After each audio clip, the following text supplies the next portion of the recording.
Total Quartz.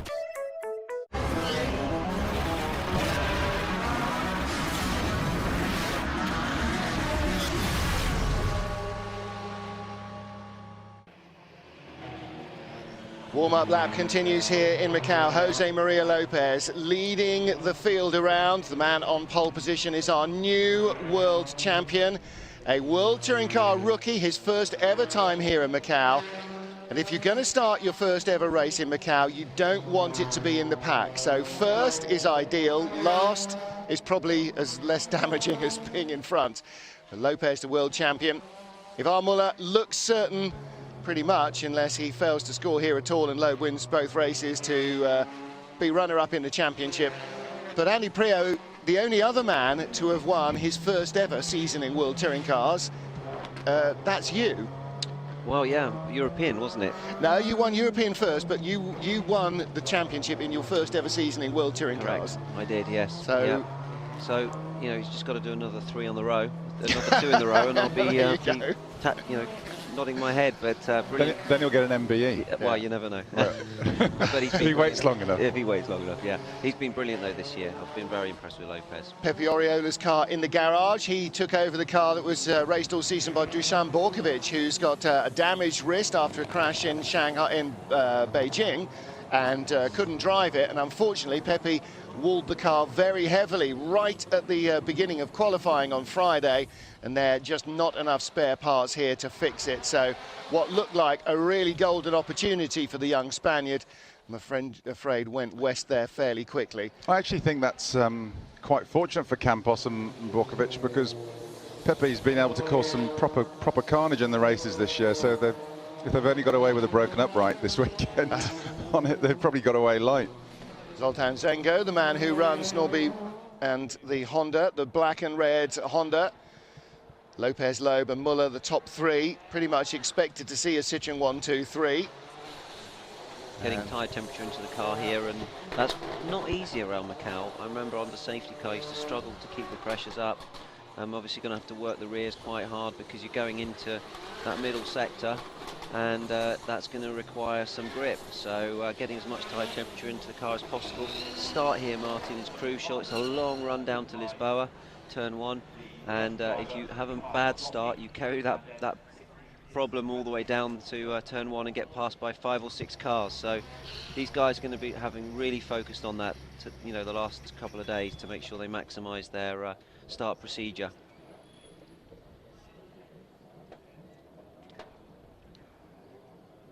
Cars forming up here in Macau for the 23rd race of the 2014 FIA World Touring Car Championship. Very nervous faces in the pit lane, as there always are here. And the big question mark is who will make it safely through Lisboa, the tight right-hand hairpin at the end of the super fast run away from the grid. Standing starts, of course, now for both races. Rolling starts a thing of the past. Green flag waves at the back. Our 22 cars are ready to go. On pole position on the left is Jose Maria Lopez. On the right, Sebastian Loeb. Loeb gets a good start, very quick away from Mark Wingard. Tom Chilton has stalled, and Norbert Michaelis is going by Loeb on the inside at Mandarin, and that's well, he's going to be on the outside now at Mandarin. No, he's tucked in behind Jose Maria Lopez. That's a great start from Michaelis. Andy Priaulx, electrifying stuff. Brilliant start for Michaelis, terrible start for Ivan. He just bogged on the start, and now he's behind 200 Montero and Tarquini. That's not going to be an easy race for him. Very difficult to pass in the middle sector. This is the crucial moment now, braking for Lisboa and for the next one, turn 2. That can be carnage. And Ivan's been squeezed again by Tarquini. Yeah, Tarquini got in front of, stayed in front of Montero, and so Thiago just keeping Ivan out of the way there. He was always sort of on the outside there, Ivan. So yeah, just the start, another disappointing start. Michaelis has gone off. Michaelis with a huge tank slapper. Loeb looking for his. See the marshal immediately going for the yellow flag. He's seen accidents coming towards him lots of times before. That Norby, was that cold rear tyres, yeah. Matt? What's going on with that car? It's pushing really hard. It's how much we have tyre warmers in WTCC, unlike the British touring cars. But as Andy said, it'd be keeping the tyre temperature up and tyre pressures up for this on this long. It's the longest lap we do on the long opener. But this is going to let Lopez make a break. If he can get out the slipstream, break the toe, then he can try and put some air in between them, give himself some breathing space. Well, Norbert Mikulec getting away with the biggest incident we've seen that didn't involve ripping bits off the car over the bumps. You can see how black the road is there over the crest just before the pedestrian Too much crossing. rear brake. And Andy, once it gets away from you on a street circuit this narrow, it's not really coming back, is it, often? He was very lucky there. I mean, that's a very, very difficult braking zone. It's bumpy and the wall is very, very big. I can assure you it looks huge when you're arriving at 140, 50 mile an hour in the braking, but obviously nobody can overtake at the Macau. The key now is to be strong in these last two corners, R Bend and Fisherman's Bend, to be able to exit the last corner really quickly. I think this is when you're going to see potentially Mikulec getting past into Lisboa if he exits, you know, Fisherman's in a very strong way. Two Castrol Hondas behind. Car number 2, Gabriele Tarquini, feeling very under the weather here. Thiago Monteiro right behind, but the adrenaline is keeping the Italian in front at the moment. Sebastian Loeb is going to be trying to line up Mikulec for a pass, but you know that he's going to have to go the long way around the outside, Andy, down to Lisboa, so he's got to have a lot of extra pace. Absolutely. I think Mikulec is going to be outside of the toe now with Lopez, and I think Tarquini and Monteiro are going to have a good fight now going into Lisboa, and here goes Monteiro lining up Gabriele, and I'm sure Gabriele's going to defend very hard against him. Thiago looking to the inside, Norby's defending over the bumps, and Sebastian Loeb does not get through. Further back, Ivar Muller a little bit on his own ahead of Tom Coronel rather. Chilton we saw at the back of the field, and now there he is 16th, working his way through the Asia Cup drivers, mostly in the TC2, the older turbocharged touring cars, the 1.6 litre cars we used up until the end of last season. But once he starts getting into the back of the TC1 cars, Chilton's progress is going to be distinctly stunted, I'm afraid. Rob Huff didn't lose any ground away at the start. He's still behind Coronel in 7th, and then Marc Quinhua came up from 13th on the grid to 8th position, so very quick start from him. The one that surprised me is Muller's lack of pace. It's almost like he's either got a little bit of a problem, or he's just a decided lack of interest in what's going on. So I agree, Matt. There's too much of a gap there. He should be crawling all over the back of those Hondas. I agree, and I think, you know, you're putting your hands in the faith of the guy in front of you here. You've got to be fully committed around Macau to make sure you don't lose any lap time at all. Last time round, Sebastian, beg your pardon, Jose Maria Lopez, the race leader, 2 minutes 34.5. Last lap for Ivar Muller, 2 minutes 39.6, 5.1 seconds slower than Lopez. Well, he's in the middle of the shunt zone there in a way, and I think you're obviously going to lose a bit of aero in the middle sector, and of course you've got to be conscious of what the guy in front's doing, and as I say, you need a lot of trust in the guys you're following. I was following once somebody who went off Boardman, and he nearly took me with him, and it could have been a massive accident, and that happens all the time around Macau. Lopez fastest in the second sector again. Yeah, don't forget, Martin, that first lap was the standing start. Yeah, so but this he is still the first. lost 5 seconds to the guy that was 2 places in front of him on the grid. That's quite a lot. He's had a bad start, but he's closing now on Thiago. Following Thiago. Yeah. And will be a matter of time, I think, before he passes him. But these new cars with the aero, you lose a bit more aero when you follow closely, and Mandarin corner's very, very quick. And as you can see, Huffy's going to have his hands full here. Yeah, Quinhua Ma right behind him and shaping up to make a move. And the big downside for the Lada is speed down the straight. And if Huff gets in front in race 2, is that Loeb going off? Big lock up. Could have been Loeb. Oh! He tried around the outside, which will never work in turn 1. Obviously, the exit time. And he's got Muller going alongside him as well. So Muller gets through. Both Castrol Hondas have got through. So Loeb. And again, it comes down to racecraft. You know, he's not the most experienced racing driver here, so he's sat on the outside just a fraction. And Andy, it will be a fraction. It'll be 1/10 of a second longer than he should have done trying to attack. You put yourself in a weak position, and there's a barrier on the exit. The only way you can overtake is really on the exit of Lisboa if somebody makes a mistake for the entry to turn 2. And yeah, unfortunately, Seb got pushed out there, and he's lost a lot of position, so Ivan's going to probably benefit from that as well.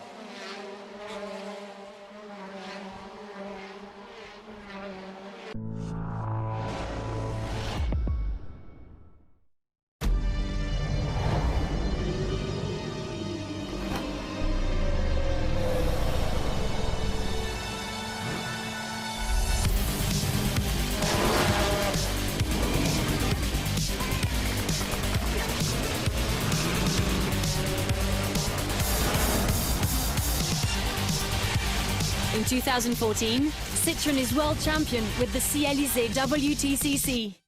Total Quartz. Jose Maria Lopez leading on lap 3 of 10 here in Macau and clearing off from Norbert Michelisz in second. And third place now is Gabriele Tarquini. And if Tarquini was feeling under the weather on the grid, being in a podium position with just 2 cars in front of him, Matt, that's going to make him feel a whole lot healthier, surely. Well, it's amazing. You can have the worst cold, possible, a blocked up nose, which well, with the drugs testing, you're not allowed to take decongestants, are you, Andy? You're not allowed to take anything, pretty much. Anything you can buy over the counter of a chemist, which is non-drowsy, is illegal. So you can forget it. But you get in the car, and suddenly your nose clears within a lap. Your cold goes, just with the adrenaline, the concentration level, the work rate you're performing in the car. Suddenly you're all right, and you will be all right till about 30 minutes after you get out the car, the other side. Unless there's a safety car, in which case all bets are off and you suddenly slump into your boots while your adrenaline goes down as well. Tarquini, though, chasing Michelisz. Where's he going to get a chance to get by? I mean, still the prime overtaking opportunity, Andy, has got to be at Lisboa. Exit Mandarin, lining up a very, very good exit with massive commitment here. And then obviously putting yourself in a strong position for turn 1. Now here you see Gabriele trying to get a tow. This is the crucial moment now where Michelisz is going to have to defend, and I don't think Gabriele's close enough on this particular time to pass. Now you've got to set your car up very well for Mandarin, because that's the crucial corner.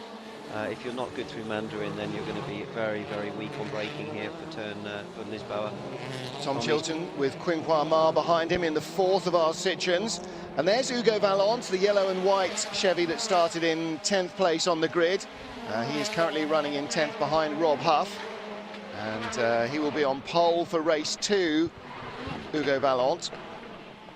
Quinquois Ma, great start from him. He went off like a scalded cat. We've seen no sign of any action being taken against him, so clearly it was a very competent and just very quick start rather than an illegal jump start. So good work from him. Battle for second place, and it's all going to be about now who ends up on the podium behind Lopez, isn't it? Unless he does a Senna and sticks it in the barriers.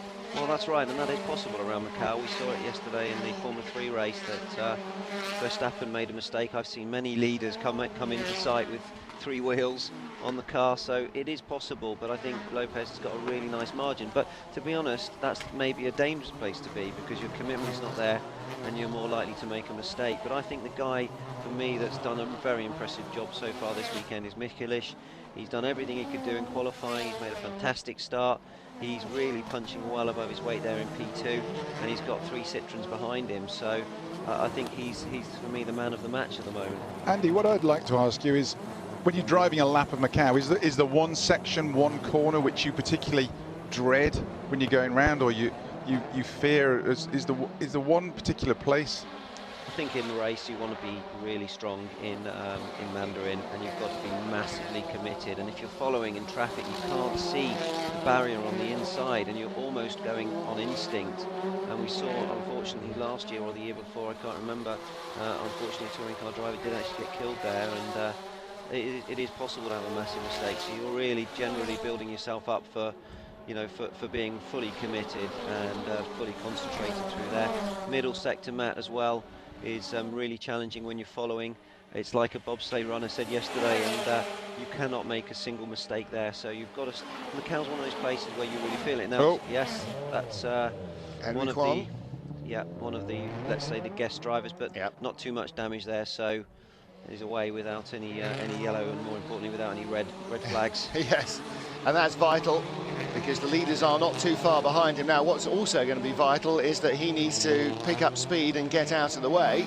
Otherwise, Lopez is suddenly going to find himself in traffic, and it's not going to be long before the gap comes right down. Those TC2 turbo cars, oh, that's a different one. That's William Locke.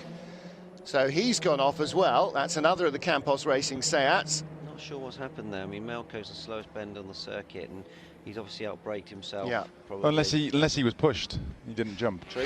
There is a possibility there. He might well have been a battle, or he's got his wheels so hard up against the barriers on the left that when he's tried to turn, it didn't actually turn because the wheel was against the arm. I think if you were going on your own, you'd have took to the escape road. Yeah, that's very true, Matt. Now there's a nice queue of pressure forming behind Michelitz here. He's handled pressure really well all year, but this is getting pretty nice to watch. Well, yellow flags are out down at Melco permanently anyway. Let's see what happens. Ups. No, he definitely jumped. Well, that was Kwon, Oh, yeah. but where did Locke go off? We haven't seen that one yet.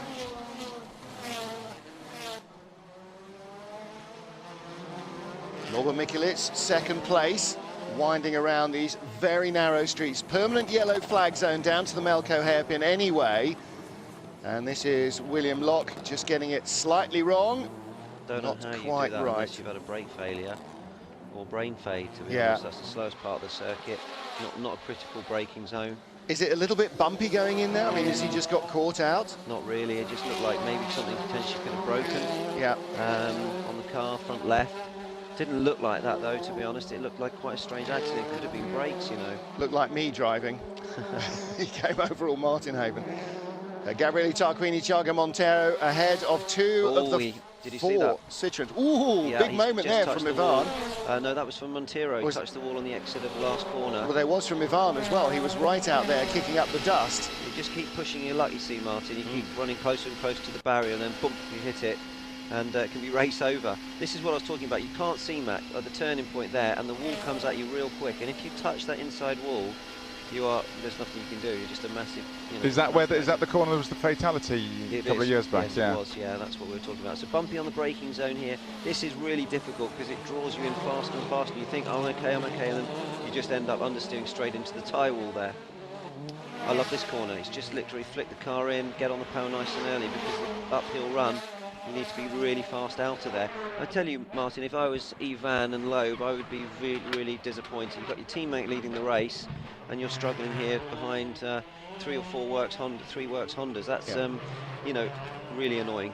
Well, Actually, Ivan was his own worst enemy at the start, wasn't he? He blew the start comprehensively, and you know if you do that in Macau, you're in real trouble. I've got another good question for you, Andy. You've obviously three of the most revered circuits in the world for touring car racing, sports car racing, are Nürburgring, Nordschleife, Bathurst, and Macau. Yeah. You've driven all three. Yeah. And I put them as my top three. They are just fantastic. Yeah, but if the most difficult, obviously Nürburgring for the length of it and the memory of it and all the rest of it. I think. But they're all unforgiving. What I love street tracks, and I love Bathurst, and I love Macau. It's a difficult one for me to choose between those two, but I think Macau would be the place that I'd want to go back most of all. It's just such a demanding circuit. You can see. Is that for the racing or the nightlife, though? It's for everything, you know. It's a great feeling on a Sunday night when you've won the race and you can have a good party. But I love the bikes as well. I love watching the bikes, and you have a lot of legends racing in this race, like Rutter and John McGuinness. You know, very, very, very famous riders. But I think Macau is such a challenging circuit. You need accuracy, you need commitment, you need consistency, you need circuit knowledge. And I think this is the place that demands the most of your driving, and I think that's really, really challenging in a touring car. See how much the cars are starting to move around now. The Honda's actually sliding all of a piece through Fisherman's and Arbend. And at the back of this little train, Muller in front of Loeb. Loeb had a very wild moment on the previous lap, a little bit further away from the barriers, but all the onboards show, Matt, is exactly what we've always known about this place, is just how close you have to push it.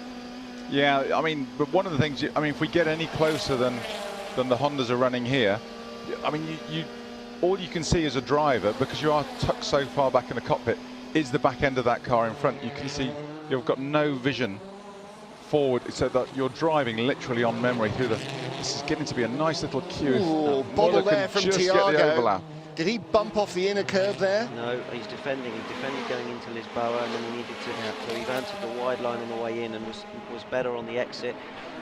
This is where you can defend for a long time now, and quite easily against Ivan, to be honest. And now Gabriele's going to get a break. Or I tell you, Montero there has been right on the edge. It looks like he's got oversteer, and he's already grazed a couple of walls. He's trying really, really hard. We're 7 laps into the race. There's a bit of tyre degradation there as well, but Thiago's looking really committed. It's like a little bit his home track here, being Portuguese and an ex-Portuguese colony, Macau, so he always feels very, very confident and familiar there. But don't you think, Andy, that in previous years, he'd have been in the wall. Yeah. And he would have been. In a front-wheel drive car, he would have been in the wall. And this year, you have to say fair play to Tiago. He's been in there, he's getting results. And that's because he's finishing the races. He's found some speed, but he's also staying out of trouble. I wonder if that little bit of downforce has helped him. Yeah. Because he's an ex-Formula driver, so yeah. it may have been something to do with that. But Tiago's definitely had a very good season. Well, also, he's always been the bad luck magnet. When he was in the Seats, if one of them was going to have wipers on Gabriele Tarquini's Honda, I'm not sure that it started raining. That's a bit of a busy hands flurry moment there somewhere. He's caught it with his fingertips as he's been, you know, shuffling the steering wheel in approved style. That'll be annoying as well because it can smudge. You get a little bit of oil from the car in front, that could smudge the screen. That'll be annoying around Macau. I remember once I had a bonnet come up on my outlap and I could have easily had a crash at 5 miles an hour. I couldn't see where I was going, so that would have been quite embarrassing. But here we go again into Mandarin. It's a little bit bumpy on the way in. The rear of the car's very light. You can see they're just going over the bumps there. And Tiago's now going to line up Tarquini, and Ivan's dropped back for whatever reason there. So I don't think he's going to be challenging this particular lap. But Montero is though, isn't he? He wants a place on the podium. And interestingly, Andy, Loeb's dropped back even more. So whether it's a point of setup on the Citroens where they've set them up too aggressively, and now they're starting to struggle with the front tyres in the second half of the race, maybe. I wonder if Lopez just had a bit of a moment. Loeb rather had a bit of a moment and has dropped back because of that. Lopez still leads in his Citroen, the only one who's at the front and on the podium at the moment, despite them qualifying 1, 2, 3. Muller is now 5th, Loeb 6th, and that all came about because Sebastian Loeb in 3rd was trying to attack Norbert Mikulits on lap 2, on the beginning of lap 3, outbraked himself, and that allowed Tarquini and Montero to get by him, and Ivar Muller got by Sebastian Loeb as well, so Loeb went from 3rd to 6th. You know, what is apparent is, I know Gabriele, and Andy, you know Gabriele, he isn't going to like sitting behind an independently privateer, in inverted commas, car. No, not at all. But he'll prefer that to being stuck behind Tiago if he somehow allows Tiago to get by him. He really doesn't want that. It's bad enough being beaten by somebody in a different team, but having the guy in the same garage getting by you in the last lap or two, that really won't go down well, will it? True. But I know Tarquini, and he's going to want to be the best Honda out there, and for sure he's going to want to beat his own teammate, but also the Honda, any Honda car out there. And I think today Gabriele's probably got a little bit of an excuse, but I'm sure right now the wild man Gabriele's going to be seeing red in there, and he's got his mirrors full with Tiago. Tiago's very strong in the last sector actually, and he seems to have challenged Gabriele several times into Lisboa. Yeah, one of the. Yeah, that's one of our Campos Racing Seats that went off earlier. I was just seeing him as they came down out of Melco in front, and he has pulled over.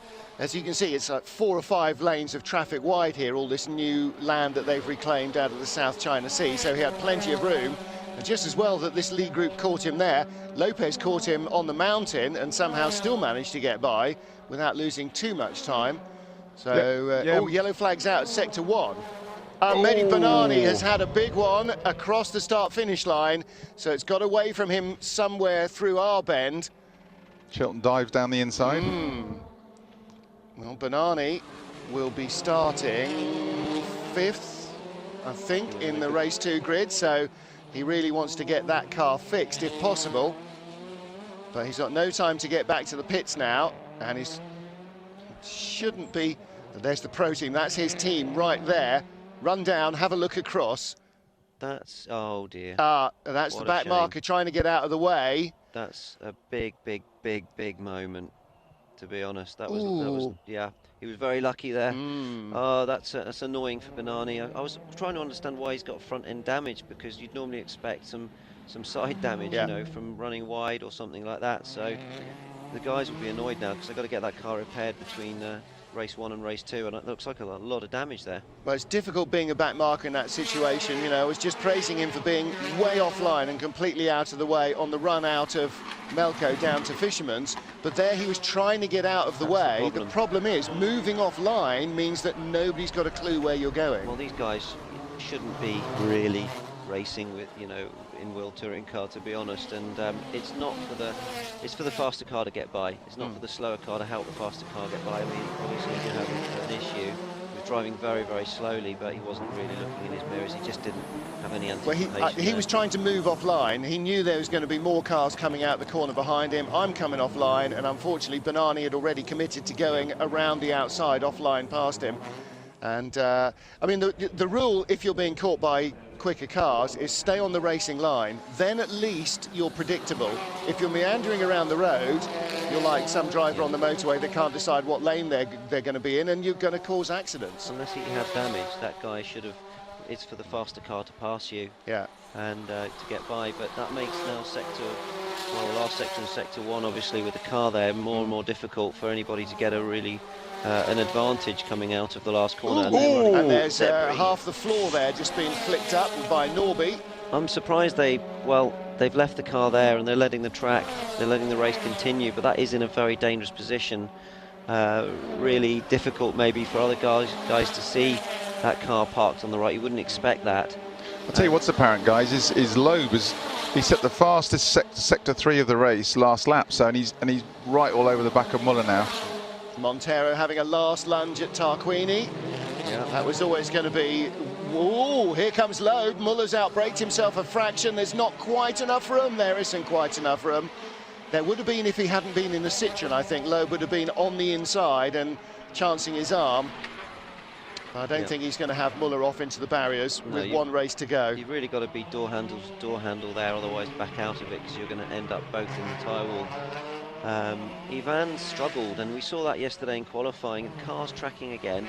It doesn't look stable, and that will be a long race for Ivan if he's not comfortable with the car. You can see he's got oversteer. We know Ivan likes oversteer, but I think it's the fact the car's tracking following the road mat. It seems to have that more than his teammate Lopez, who's just running away with this race, by the way. Yeah, Lopez now 6 seconds out in front, so. Is that tracking thing, I mean, is that the way he's setting up his diff? Is that the way he's setting up his toe and his camber? Again, the Macau driver staying well out of the way. A lot of that's a combination of everything, Martin, but a lot of it is toes and cambers. Yeah. And it's the way the tyres are working on your car, so. So there's the standard yellow going into Melco, and I think it was quite interesting watching a bit of contact there, and they'd always get a concertina going into that corner. Everybody's slightly driving it slightly differently. It's easy to get that nose to tail stuff, which Gabrielli will be upset about. Yeah. Is that the same as a concertina?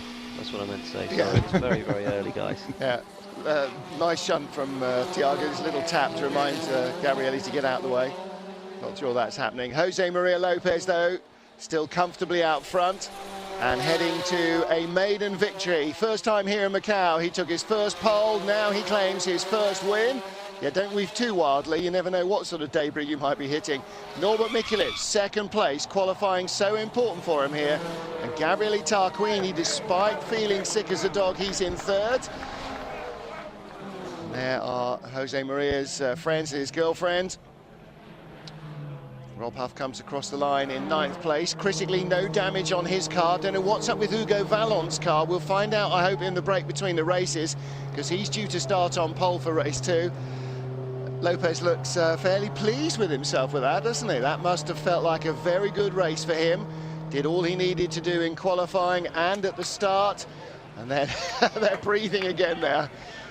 They're looking fairly happy at Citroen as well, they might. It's been a very impressive season from the French team, winning both titles in their first year in the championship.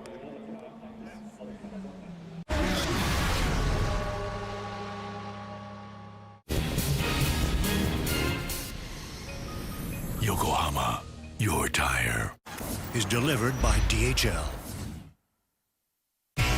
Where performance matters, you'll find Total Quartz.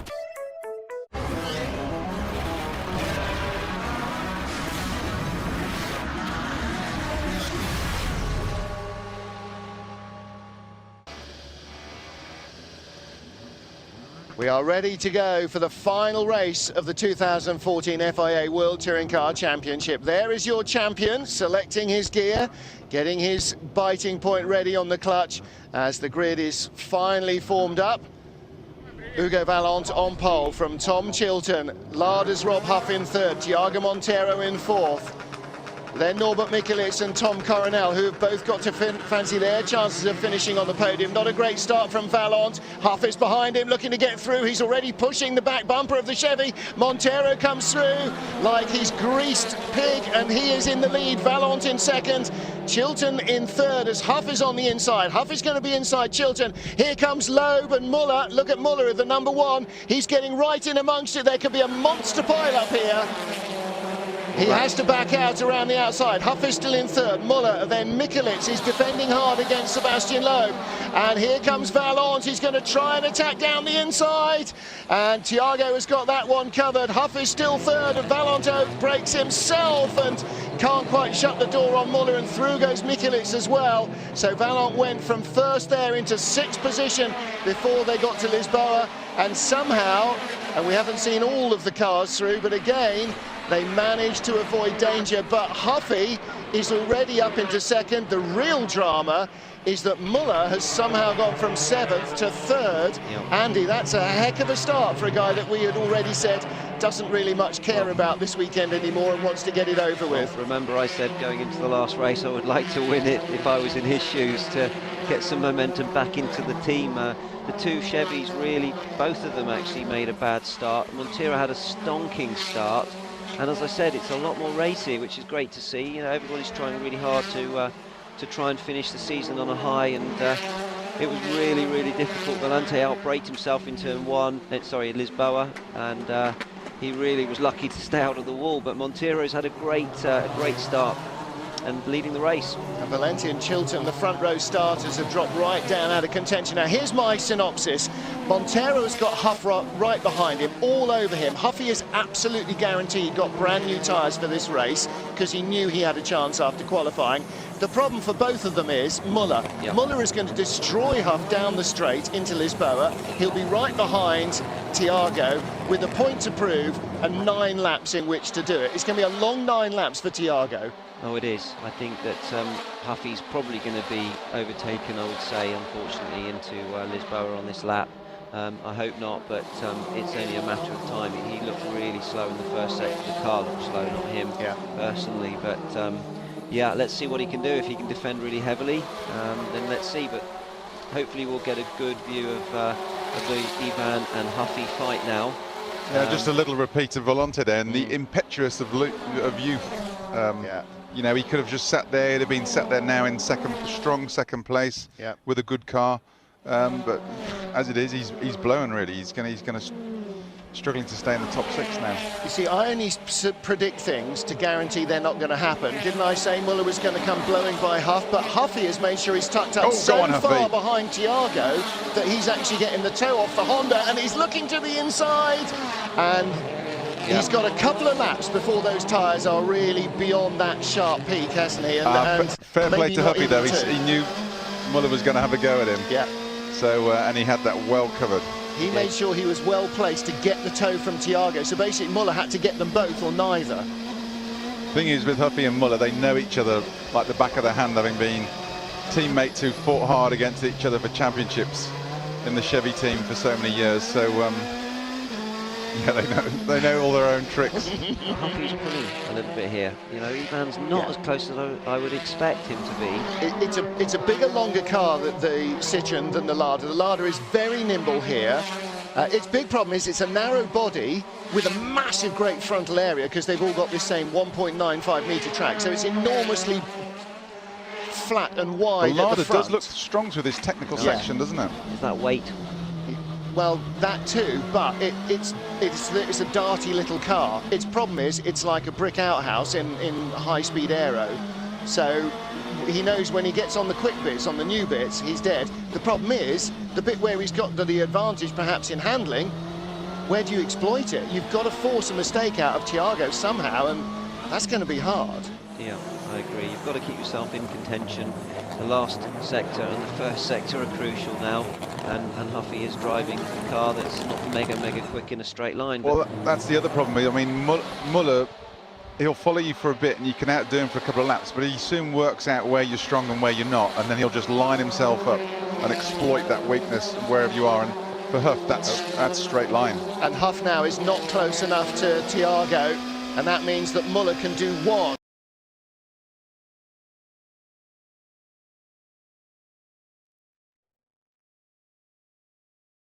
Met 60 kilogram. En dat weegt natuurlijk door, letterlijk ook in de remzones. That he's really going to have this. See how much Thiago's trying, kicking up the dirt there as he exits the final corner. This is where Ivan needs to be strong and close and really coming out of Mandarin right behind Huffy. He's going to get a good slipstream now down in braking into Lisboa. Yes, it's a good exit. He's lining him up now, and Huffy's going to come over and defend, which is going to put him under pressure and braking offline. There's low grip. I don't think that's going to work. What he'll do now is switch back on the exit, and then he will try to get up the inside, but Huffy well nicely covered that. A great onboard shot from Ivan of how much he was just closing and closing and closing, and how much it wasn't quite enough.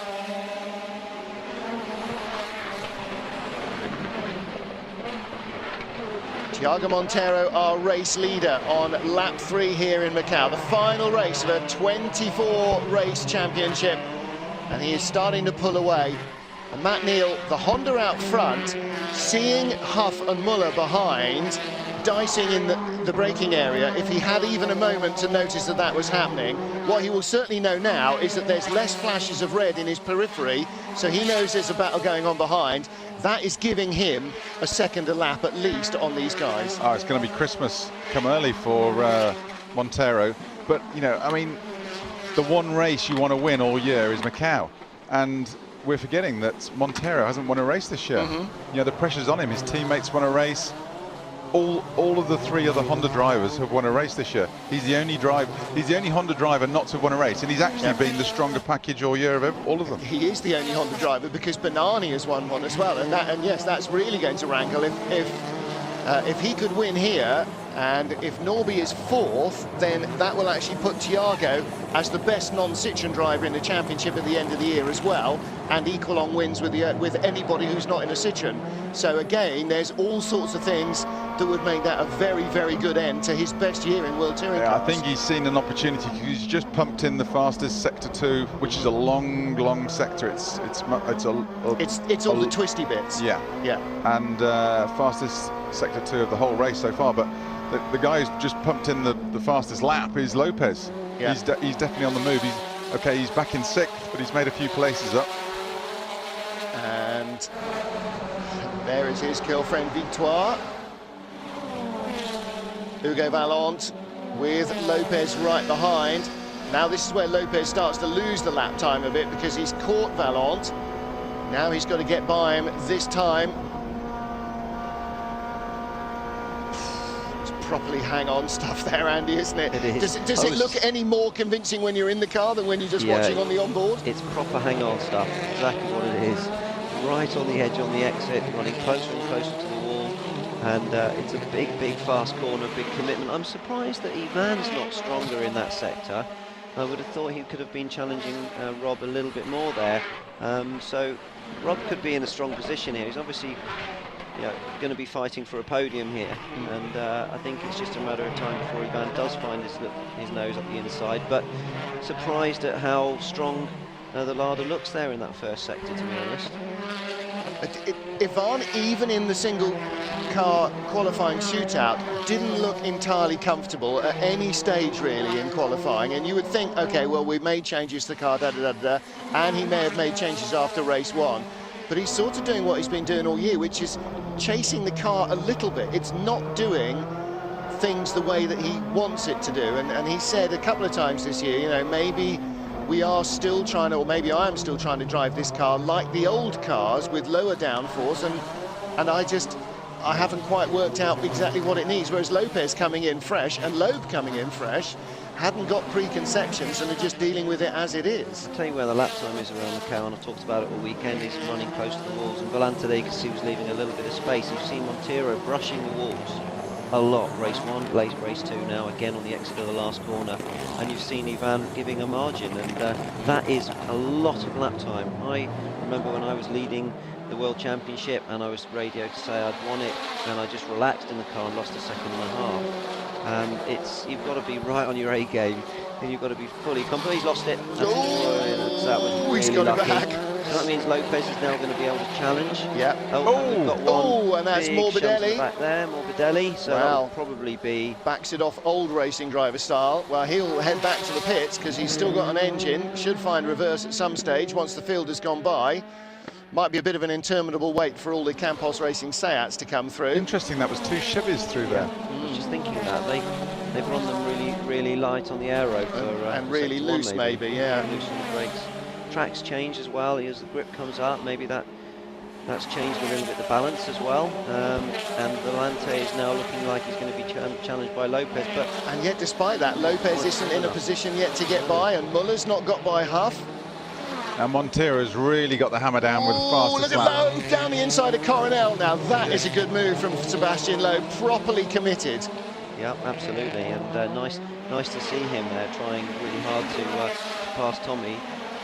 So this is going to be cleared up. This will just be a yellow, I would think, in the third sector. By the time they get there, Morbidelli's car and Debris will be long gone. So what's happened is he's lost it on the rear on braking, and in he goes, easily done. Very bumpy on the brakes, and you arrive really quick, so it's a hard corner.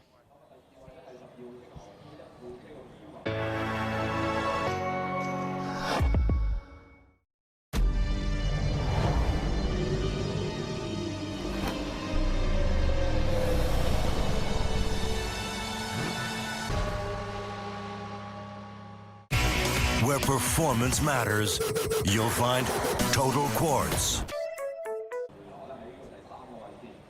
Dominic Greiner shakes his head. Munich Motorsport's top driver, Gianni Morbidelli, is out of the race.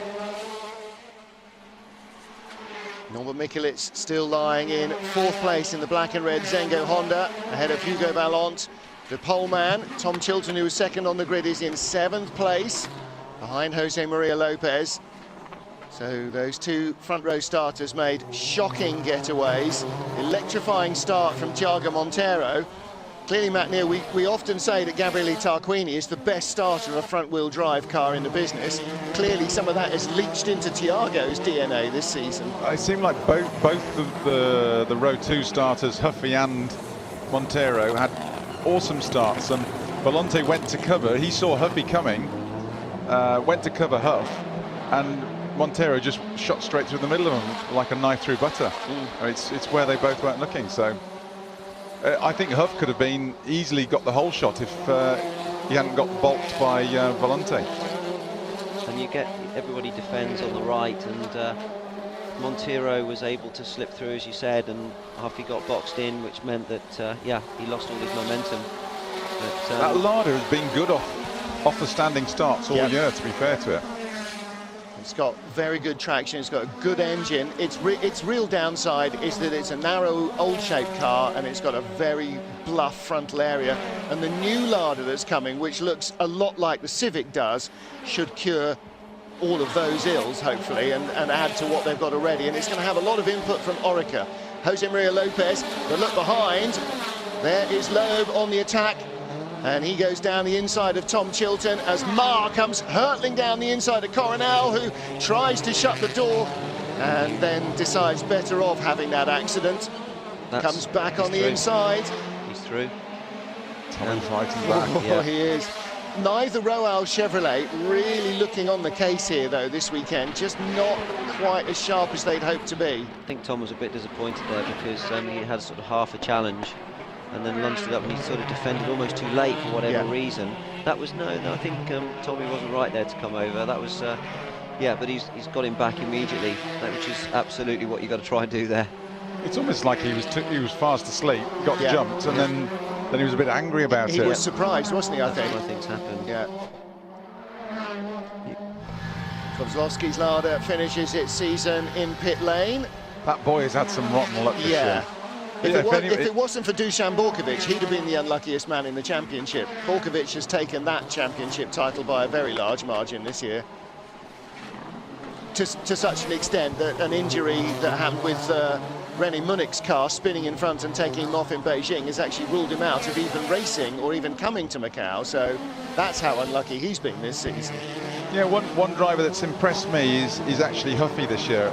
You know, we're all going on about Lopez, but Huffy's jumped into a foreign team, you know, with which Jimmy Thompson's an established frontline driver in there, you know, undisputed #1 really in his status, and Huffy's got in there and he's really done the business, and he's, you know, he's given Tomo a proper hard time this year, and he's up there and he's fighting for podiums, and he's got a race win, Lada's first race win, and for whatever reason we don't really know, Jimmy's struggling a bit, so, and he is again this race.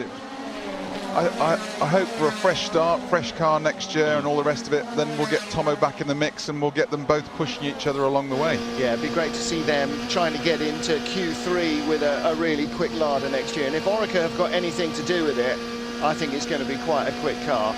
On board with Muller, here we go. He's hustling that car, isn't he? He's hustling that car. Yeah. He's hustling that car. He'll be painted on the white line down the inside. Very squirrely under braking. Can he get it turned in front of Ivan? He does. Yeah.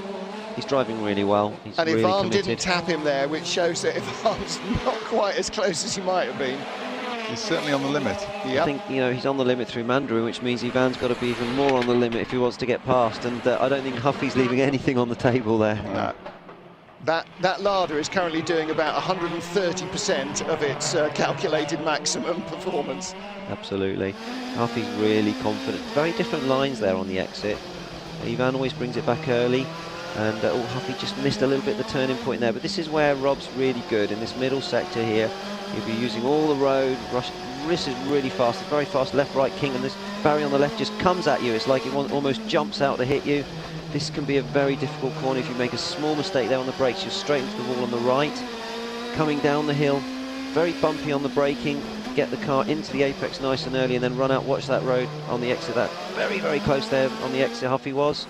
See, just really strong in that middle sector, but Ivan's still there, and I think Huffy's got to be ready for the last sector. Ivan locked on the way in, and you can see he's nearly put the car into the barrier there, so that's a couple of tenths that Huff will have. That's another lap. He can breathe a little easier down the straight. Yeah. But as you said earlier, Martin, if Huffy has gone with fresh tyres at the beginning of the race, that is going to give him the advantage in the first half, the first 50% distance. Well, like any sport, it's the first 2 steps, isn't it, that but makes as they drop away, then he's going to fall back into the clutches. Further. Well, maybe. They plateau the tyres. Yeah. Lada looks good, actually. Looks nice to bounce. Well, Huffy missed the apex back there, and then Muller obviously saw an opportunity, and then he missed it too. So whether he was, I suppose, because you're following each other in the train, aren't you? Yeah, absolutely. And Ivan's car looked a bit nervous the last in qualifying, so it's probably quite a challenge for him to drive the car at the moment. Thiago Monteiro leading by 2 seconds. Thiago's last win, Shanghai 2013. Rob Huff's was Beijing 2014, and Ma is in the barriers. Quinhua Ma has parked it at the final corner. That's the R bend. That will be a safety car. That might well be a safety car. There's not a crane there, and that would be really bad news for Thiago Monteiro and really bad news for Rob Huff. Or it might be really good news for Rob Huff if there's a safety car and it suddenly puts him 2 seconds closer to the leader with 3 laps to go or 2 laps to go. Yeah, I mean, I think that would be the end of the race, wouldn't it? There's 2 laps to go. I don't think they'll clear it up. Well, of course, they can add up to 2 laps for a safety car, so they do. It could come, if it comes now, and he's missed. He's had to go around the outside of Coronel, has he? And just run out of room and piled it into the barriers. Where performance matters, you'll find Total Quartz. Well, Rob Huff still hang on to second place from Ivan Muller. If there's a safety car, then all bets are off. Muller's last race win was in Spa in May. So May to November, a sitcom title, and also quite a long time to have gone without a win for a 4-time world champion, the man who carried #1 into this season with Citroën and will relinquish it. Whatever happens next year, he won't be #1, whether Paquito Lopez is 37, which he would prefer, or #1, which Citroën would probably prefer.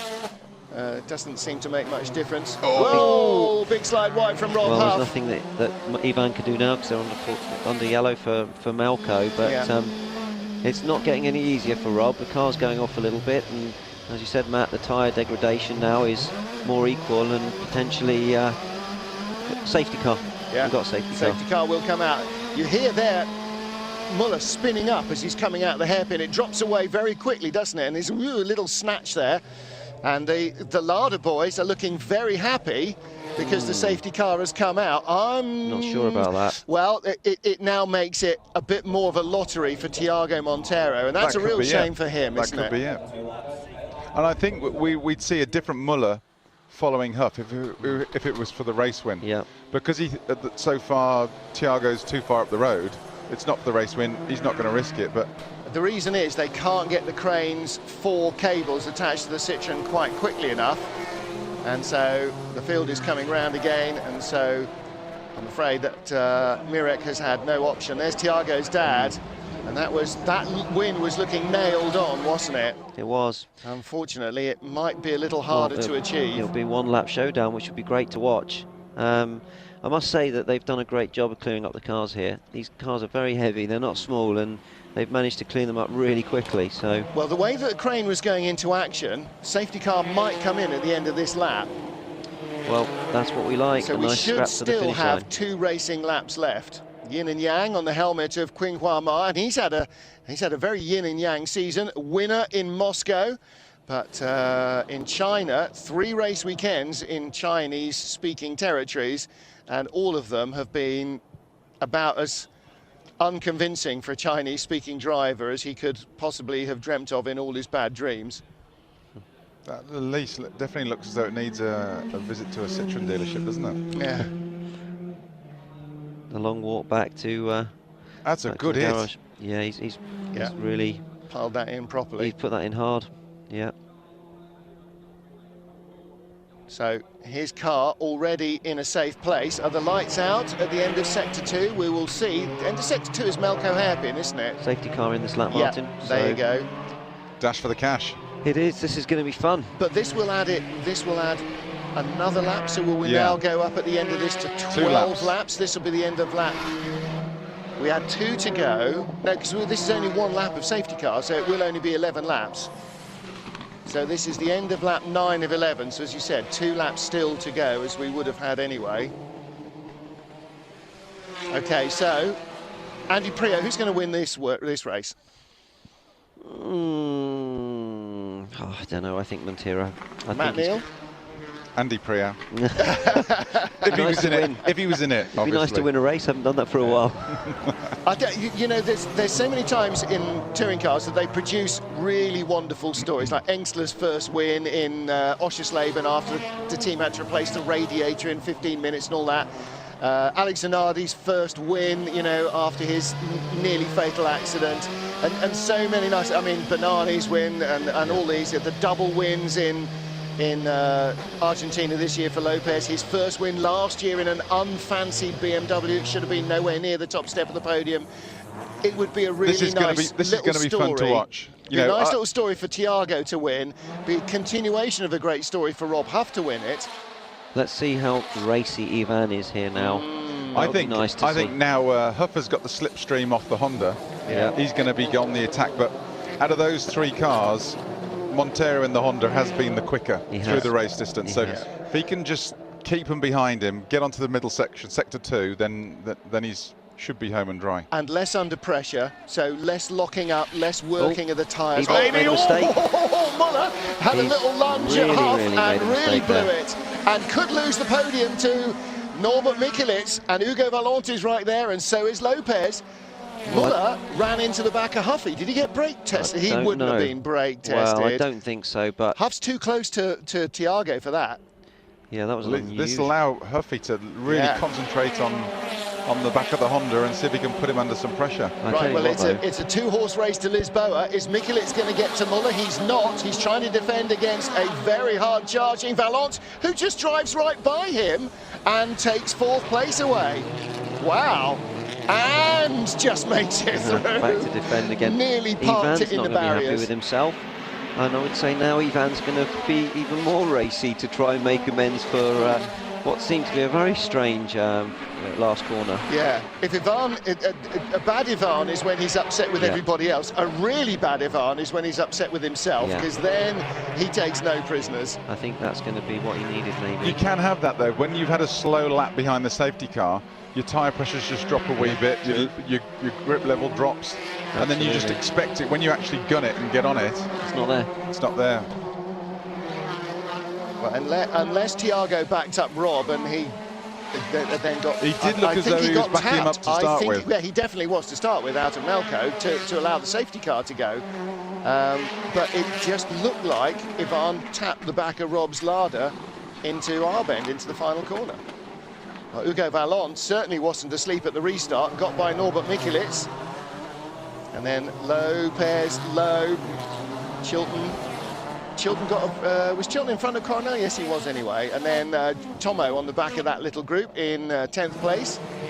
Franz Engsler in 11th, going to win the TC2 car class again. He's already the champion in the Yokohama Independent Trophy. And it's all about the top three cars again. Montero leads from Huff and Muller. Mikulits holding everybody else up, or Valente has now got by, but Mikulits holding the rest of the field up. Muller is a little closer to Huff this time. This is lap 10 of 11, 1 lap to go. Is Thiago going to get his first win of the season to finish 4th in the championship? Oh! What's happened Huff's now? got by him already. Thiago's made a mistake. Rob Huff is leading on to the final lap in Macau. Could he win? Oh, my Lord. That would Thiago be is massive. weaving. What's he got? A left front puncture or something? Or has he blown a turbo pipe? What's going on? Something mechanical. As I said, the unexpected. Macau's got mechanical you're problem. kidding. And now Muller, of course, is going, right, this is mine. I'm having this. Watch this. Last lap. We'll see a different Muller now. Yeah. Watch this. Mikulits goes by Thiago. Let's hope the Chinese director understands that there is a battle for the race lead. Please show us the race leaders, thank you. Muller has a little look. Huffy is squirreling. Was that Muller's last chance? Is Huff in the barriers? Follow the leaders. No, he's kept his position. I think this is Huffy's race, guys.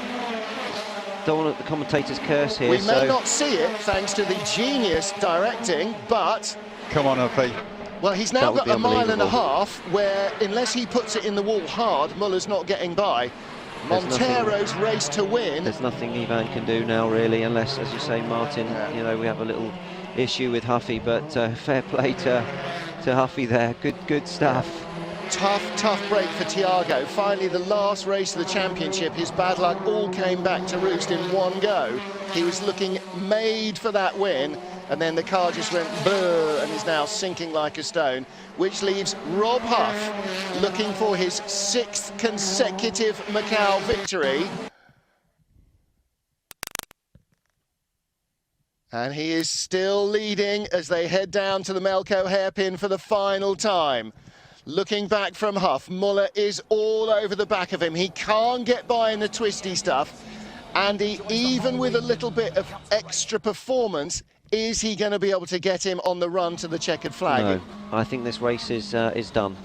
To be honest, I think that Huffy's got this as long as we don't have an issue with touching anything. There was a little left tap from Ivan there, but nothing, not a serious. It wouldn't do anything. And I think Huffy's just going to be too strong in this last sector, so unbelievable. Fingers crossed here for Huffy. Unbelievable. How does this race continue to produce these results? Out of Fisherman's, one shot for Muller. Is he going to be close enough to have a last lap lunge? Last lap of the championship, last corner. He can't do it. Rob Huff is going to do the unthinkable here and win his 6th consecutive year in Macau. Fantastic. Wow. And Hugo Valente on the podium in 3rd. That'll be some consolation for him ahead of Norbert Mikulits. But you got to feel for poor Thiago Montero. If he crosses the line, I don't know where he'll be. Peter Huff. Huffy's happy about that one. He's happy about that one. There'll be some people in Cambridge who'll be bouncing off the ceiling right now. That's insane. Huffy's screaming away. He's so excited. Victor's That's a great way to end the year. It's just insane. The last race for this car. We will not see this car again in World Touring Cars. And Huffy wins Lada's second ever race. And the Honda guys go straight over, despite their disappointment, to offer their congratulations.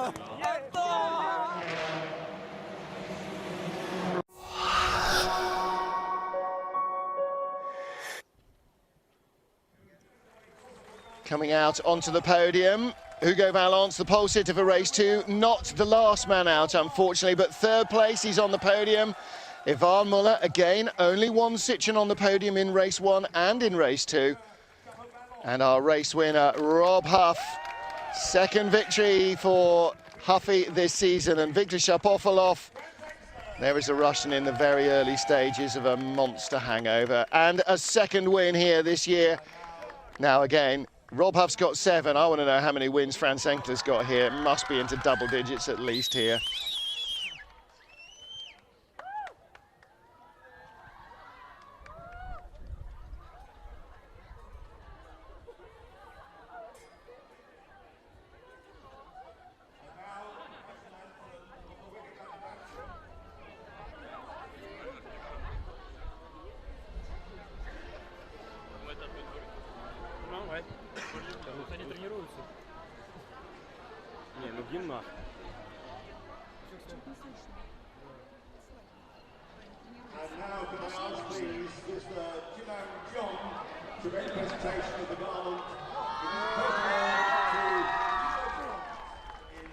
Well, no anthem for our winning constructor there, so clearly they don't have the Russian national anthem here in Macau.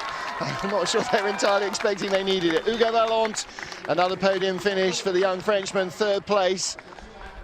And for a guy who's barely out of his teens, he is definitely a rising talent. Ivan Muller, second place. Some reward again here for the work that he and his engineers have put in to get that car working the way he wants. And a huge cheer for Rob Huff. He's fast becoming some sort of local talisman, as well as just a hero for all these guys in red jackets.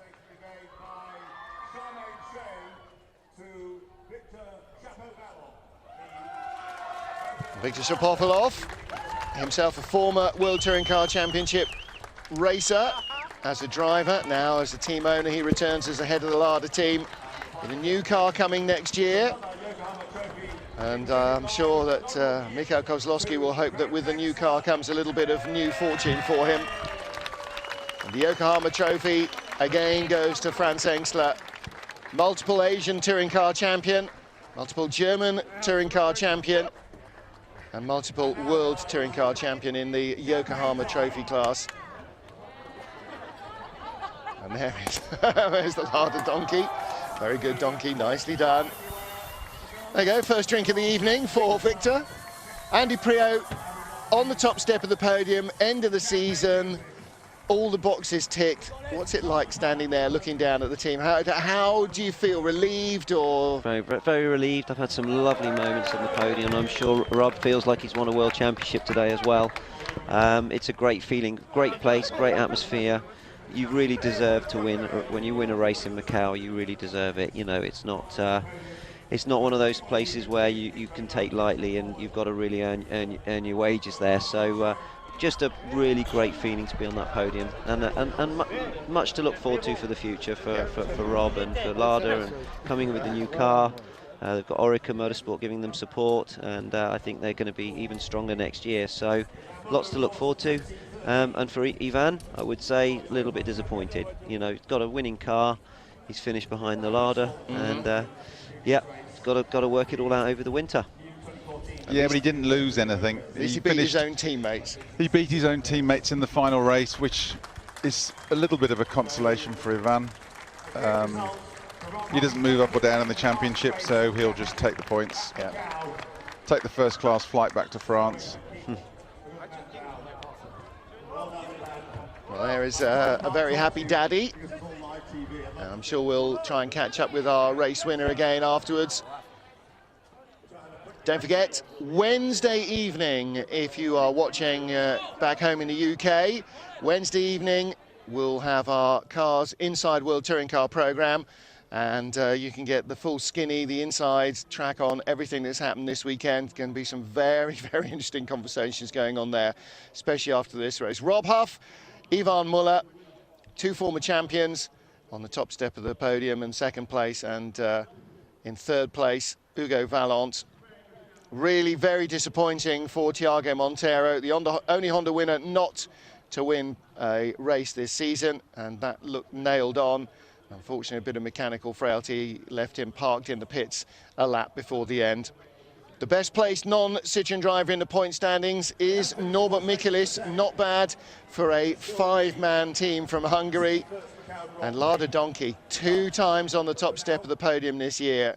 Don't think there's many that would have suggested at the beginning of the year that even once was going to happen. Jose Maria Lopez, championship rookie, wins the title at a canter, going away from his teammates. And Andy Priaulx, I mean, that is quite something, because he didn't have average, below average or random teammates. He had the absolute best touring car driver currently plying his trade in the #1 car in his team, and he left him. Absolutely. It only takes one guy to make it hard, and he's got 2 brilliant, brilliant teammates. And yeah, he's done a really amazing season. 10 wins, championship wrapped up before the last race of the year, pole position in Macau on a track he's never been to before. It's been really impressive. But the man of the moment today is Rob Huff. Yeah, no kidding. The race 2 winner, and the car covered in champagne. And little bits of there's the damage. dings off the wall that he mentioned. And I mean, you know, and he was comfortably going much, much faster than the car was capable of going there. You could see so many times it was just twitching all over the road. Absolutely, and made some, well, really critical, crucial race decisions. I mean, he defended Ivan massively in Lisboa when he needed to. He passed when he needed to. He did everything that he needed to do to win the race, and really deserved it. They're going to be bad company. They're going to be really dangerous company tonight, aren't they? And he made some critical saves as well, though, didn't he? I mean, you say decisions, but saves. I mean, that car was on the edge. It was dancing across the bumps. Yeah, the car was having three different accidents in places in that race, and Huffy was just riding it. It was a proper bucking bronco a couple of times, and yeah, he just... It was like a wild horse he was just hanging on to. Yeah. Maybe he needs Qinghua Ma's wild horse, the stallion, Wild Stallions. Thank you, Bill and Ted. So that's it. 23 races of our